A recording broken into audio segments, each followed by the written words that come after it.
Impressionante.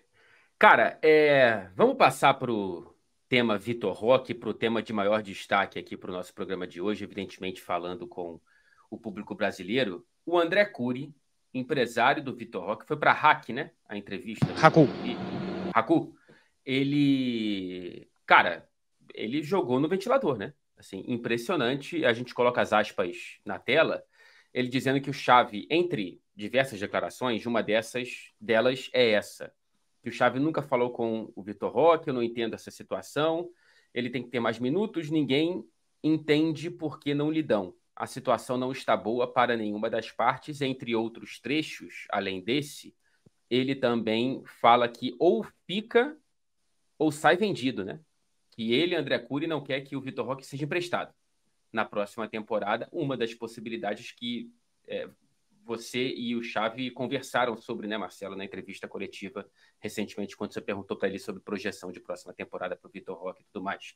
Cara, imagino que isso caia muito mal aí, né? Se você me chamou, eu peço que você me chame de novo, porque todos os cortadores de grama do país França passaram na minha frente agora. Isso caiu muito mal aí, né? Essa entrevista. Conseguiu ouvir? Não conseguiu ouvir. Agora eu consegui. Cara, o que o André Cury fez, primeiro que assim, hoje eu conversei com gente do Barcelona e eles não gostaram.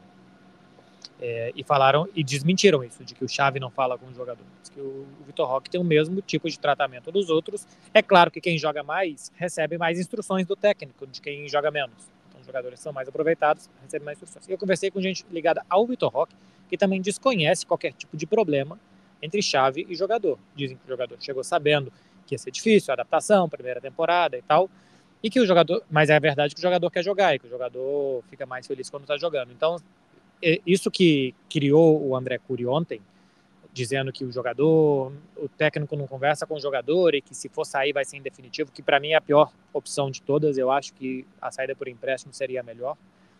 Pegou mal, não repercute bem e pode gerar ainda mais problemas para o Vitor Roque, tá? Acho que o André Cury pode atrapalhar o Vitor Roque nessa, porque numa dessas realmente é um ultimato que não foi bem aceito em Barcelona, o que fez o André Cury.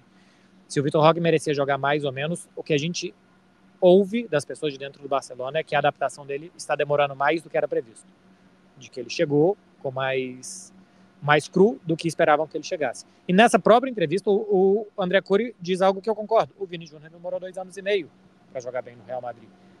O Vini Júnior começa a temporada 21-22 com o Benzema, falando que o Mendy não passa a bola para ele, que ele está atrapalhando. E ele termina a temporada fazendo o gol do título da Champions. E hoje, já há muito tempo, já deveria ser cotado para ser o melhor jogador do planeta. Então, às vezes demora mesmo. Só que ao mesmo tempo que o André Cury fala isso, ele diz que o jogador tem que sair em definitivo se for sair, e não sair por empréstimo. Então, a fala do André Cury, eu não sei em que ele pensou que podia ajudar. Mas ajudar não ajudou, não.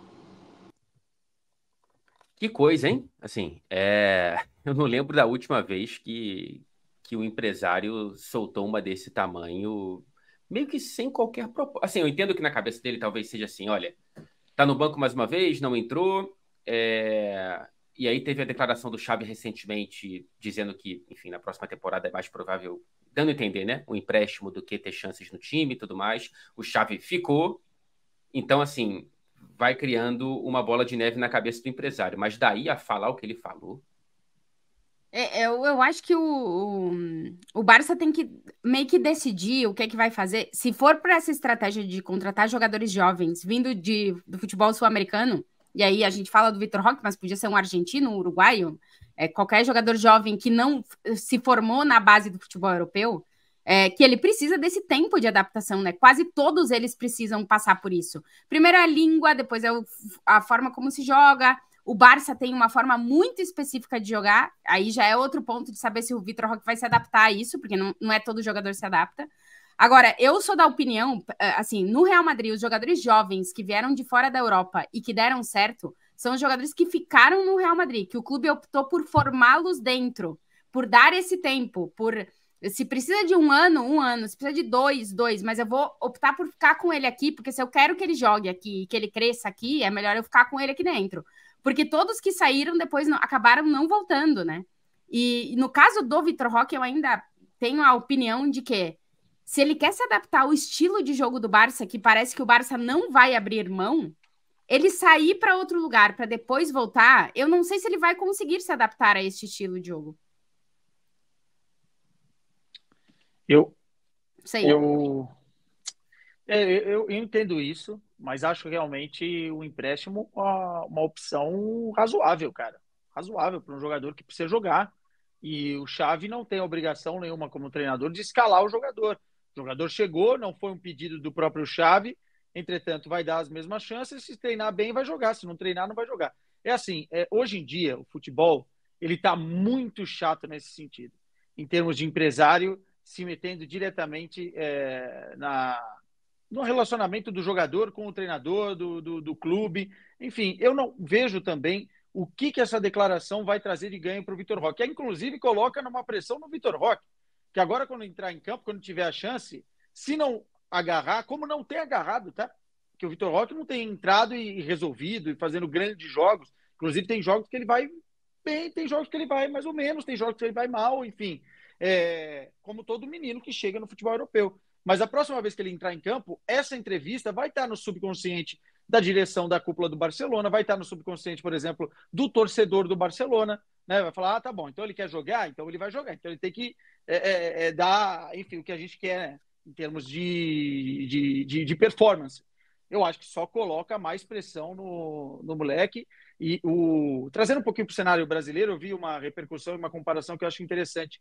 O Carille deu uma declaração recente, acho que foi para o programa do Benjamin Bach, falando sobre essa relação hoje em dia do treinador, né? Como é que fica o treinador com o empresário querendo colocar sempre uma opinião ou bedelho para quem vai escalar e quem não vai escalar? É muito complicado, porque o treinador tem que gerir um grupo de trabalho que não se resume só a um atleta, né? E aí você acaba quebrando aí uma hierarquia e colocando pressão tanto no treinador, quanto no clube, quanto no jogador. Então, para mim, acho que é um tiro no pé o que acabou de fazer o empresário do Vitor Roque. É remédio, não é definitivo, mas pega muito, muito mal. E eu acho que tem um outro ponto que talvez esteja acontecendo mais no Barcelona, e o Marcelo pode falar sobre isso, é que não existe um alinhamento entre as contratações, os interesses do técnico, os desejos do técnico, que o clube quer fazer a médio prazo. Porque, por exemplo, no Real Madrid, a gente vê claramente um perfil de contratação, óbvio que não é 100%, mas existe, né, uma maioria, um perfil de contratação, que o clube inteiro, assim, todas as áreas do clube, parecem estar alinhadas com o que acontece. No Barcelona, e aí eu acho que tem... não é uma coisa dessa temporada, mas há alguns anos existe uma desorganização tão grande que não existe alinhamento entre quem chega, quem contrata, quem vai ficar, qual é o projeto a médio prazo, qual é o técnico, o técnico quer, o que a direção quer, o que o clube quer, e o Vitor Roque acaba caindo no meio disso, né? Então, o Barcelona trouxe ele com um pensamento já exatamente do que queria, ia ver o que ia acontecer. Eu acho que as coisas não ficam muito claras. O Vitor Roque não é uma contratação do Xavi, é uma contratação do Deco. O Deco disse isso pra gente no Porto. A gente estava antes de começar Porto e Barcelona, o Deco veio, conversou com a gente e ele falou que era uma contratação dele, era uma aposta dele, que o Barcelona estava fazendo. E o Vitor Roque chega em um momento muito difícil, que o time estava muito embaixo, que o Lewandowski estava mal e que quem tinha machucado era o meio-campista. Tinha machucado o Gavi, o Xavi queria um meio-campista e o Barcelona vai atrás de um atacante que não estava pronto para jogar. Então, são esses remendos que vai fazendo entre o que é a direção esportiva e o que é o treinador, que faz chegar o João Félix, que faz chegar o Fermín Lopes. São jogadores que o Xavi não pediu. Outra coisa é que o Xavi também não é, se eu não pedir, eu não vou usar. Ele não tinha pedido o João Félix. O João Félix chegou treinando bem, jogou bem quando jogou e jogou 15 jogos seguidos de titular. O Barcelona queria o Arda Güler, que está no Real Madrid. Ele não veio. Veio o Fermín Lopes, que era para o time B, começou a pré-temporada, estava faltando jogador. O menino do B começou a treinar, começou a ir bem. No final de semana começou o jogo antes do Pedri, que é, né, o jogador do futuro da Espanha. O Fermín Lopes está ultrapassando ele no Barcelona. Então, não acho que o Xavi seja um cara de cabeça fechada, de que não vê o que está no treino e só coloca os caras dele para jogar. Eu acho que o treino diz bastante. Outra coisa que no campo eles performem pior ou melhor.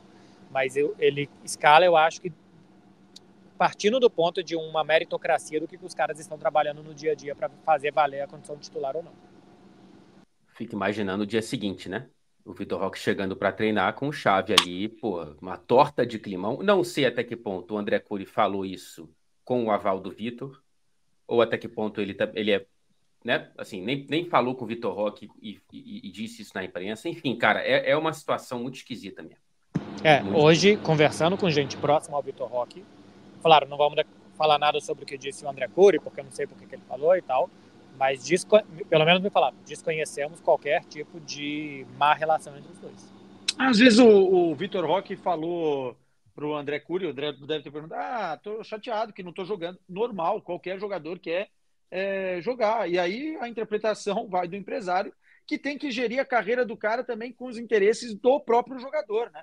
Que às vezes não é chegar e jogar. Ó o Marcos Leonardo agora no Benfica. O Benfica teve uma temporada ruim, abaixo, mas o Marcos Leonardo é um paralelo legal, porque é da mesma geração e coloca na mesma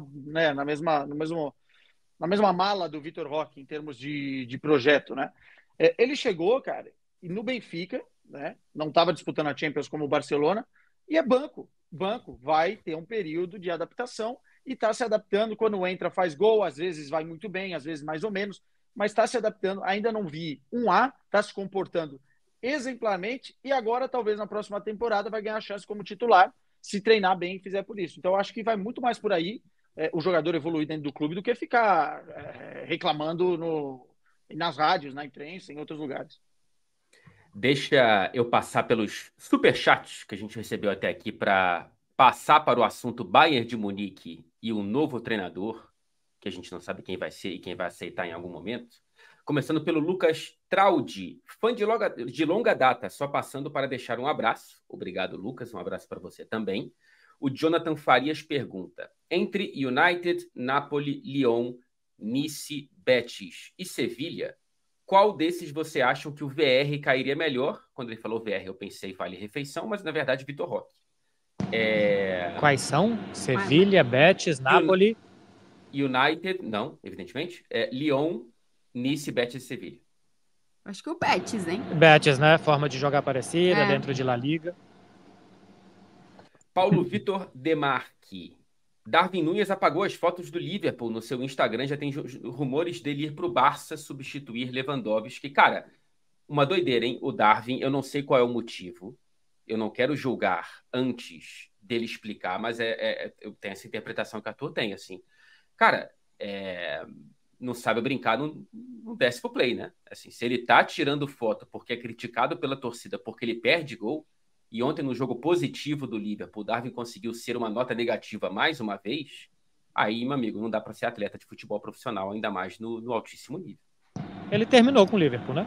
Rapaz, essa fofoca é boa. Nossa, eu não tinha visto apagou isso. as fotos. Apagou as fotos. Pegue todos os CDs, Acabou. pegue nossos livros, as fotografias, joga fora no lixo. Isso aí é coisa linda. Eu acabei de checar e ainda não voltou, não. Tem só a foto dele com a camisa do Acabou Uruguai. o relacionamento. Agora, vocês não sabem...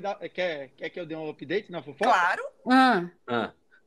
Vejam os jogadores do Borussia Dortmund que estão seguindo e começaram a seguir Darwin Núñez. Não. Quase todos. Que isso? Esse é irmão desse, ó. Tem namoro aí, Beckler, ó.